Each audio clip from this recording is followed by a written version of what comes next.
Hello guys, আসসালামু আলাইকুম। সবাই কেমন আছেন? আশা করি সবাই ভালো আছেন। আলহামদুলিল্লাহ, আমিও ভালো আছি। দেখতে দেখতে আমার ছেলে তো 3 মাস হয়ে গেল। সবাই আমার ছেলের জন্য কিন্তু দোয়া করবেন। চলে আসছিলাম খালামণির বাসায়। এখন এখানে এসে তো আমার বোন বলল, আপু তো বাবুর 3 মাস হয়ে গেছে, চলো বাবুর ফটোশ্যুট করি। আমরা কিন্তু কোনো ক্যামেরাম্যান দিয়ে ফটোশ্যুট করি না, আমরা দু বোনে মিলে আমার বাচ্চাকে সুন্দর করে সাজিয়ে এবং আমাদের প্ল্যান হিসেবেই আমরা কাজ করি। তো এবার আমার ছোটো বোন বললো, আপু চলো আমরা পেম্পাস দিয়ে বাবুকে সাজাই। আর আলহামদুলিল্লাহ, সে তো অনেকটাই বড় হয়ে গেছে। এবারের ভিডিও করার সময় সে পুরাই জেগেছিল, আর সে এত সুন্দরভাবে পা হাত দিয়ে সাইকেল চালাচ্ছিল কি বলবো। সে দেখতেছিল ক্যামেরার ভিতরে তার ফোকাস ছিল।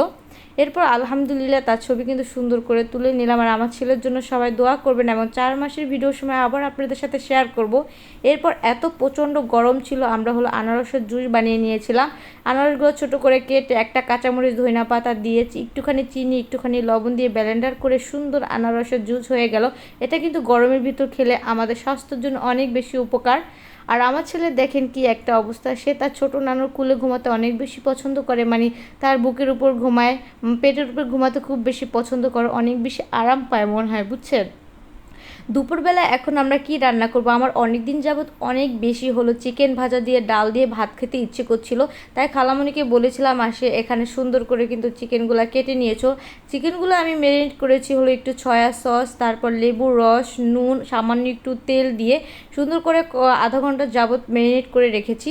আর এখানে পাতলা ডাল রান্না করা হয়ে ভাত রান্না করা হয়ে গেছে। আবার এই যে ডালগুলো কিন্তু বাগার দেওয়া হয়ে গেল।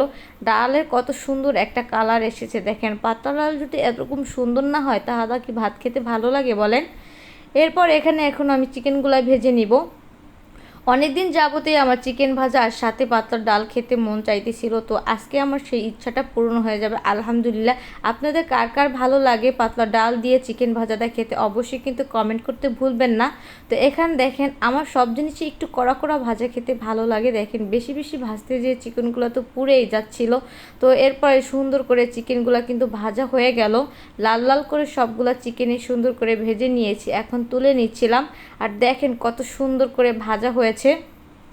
দেখে তো মনে হচ্ছিল এখনই সব কিছু শেষ হয়ে গেল, কিন্তু জিব্বাকে বললাম তুই একটু পরে খা ভাই, এখন খেলে ভাত খাবি কি দিয়ে। তো যাই হোক, এখানে শুকনো মরিচ ভেজে নিয়েছিলাম। এরপর করলা ভাজবো।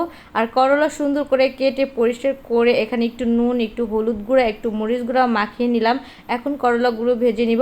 করলা ভেজে কিন্তু অনেক মজা লাগে। আপনারা কে কে করলা ভাজা খান অবশ্যই জানাতে পারেন কমেন্ট করে। আর না খেলে আমার এই ভিডিও দেখে অবশ্যই একবার হলেও খাবেন। আর এটা ছিল রিকোয়েস্ট ভিডিও, কারণ করলা ভাজার ভিডিওটা আমার ইউটিউব চ্যানেলে চেয়েছে একটা আপু, তাই এই ভিডিওটা আজকে আমি বানিয়ে ফেললাম।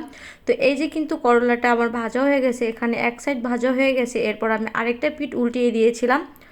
তো সুন্দর করে এই যে করলাগুলো কিন্তু আমি সুন্দর করে ভেজে নিয়েছিলাম। এরপর নানু আবার জাম্বুরা ভর্তা করে নিয়েছিল। গরমের ভিতরে এরকম ভর্তা খেতে কিন্তু দারুণ লাগে। তো এখানে যে ঝাল ঝাল করে জাম্বুরা ভর্তা করে নিয়ে আসছিল। এরপর শসা লেবু কেটে নিয়েছিলাম। আর এই যে ছিল করলার ফাইনাল লুক, দেখেন কতটা দেখতে ইয়াম্মি হয়েছে, খেতে তো অসাধারণ হয়েছে এক কথায়। এরপর এখন দুপুরে খাওয়া দাওয়া করবো। আজকে যে চিকেন ভাজা, করলা ভাজা, সাথে পাতলা ডাল, ঠিক আছে, সাদা ভাত, শসা লেবু, ঠিক আছে। এই খাবারটা কার কার পছন্দ কমেন্ট কিন্তু করতে একদমই ভুলবেন না। তো বিসমিল্লাহ বলে এখন কিন্তু আমি ভাতগুলা সাজিয়ে নিয়েছি, আর এখন আমি খাওয়া শুরু করব। আর সাথে যদি এই যে ভাজার তেল হয় তাহলে কিন্তু খাবারটা দারুণ লাগে। এরপর মাংস দিয়ে ভাত খেয়ে আমি ডাল দিয়ে ভাত খেলাম। তো ভিডিওটা আজকে এই পর্যন্ত। আল্লাহ হাফেজ, সবাই ভালো থাকবেন।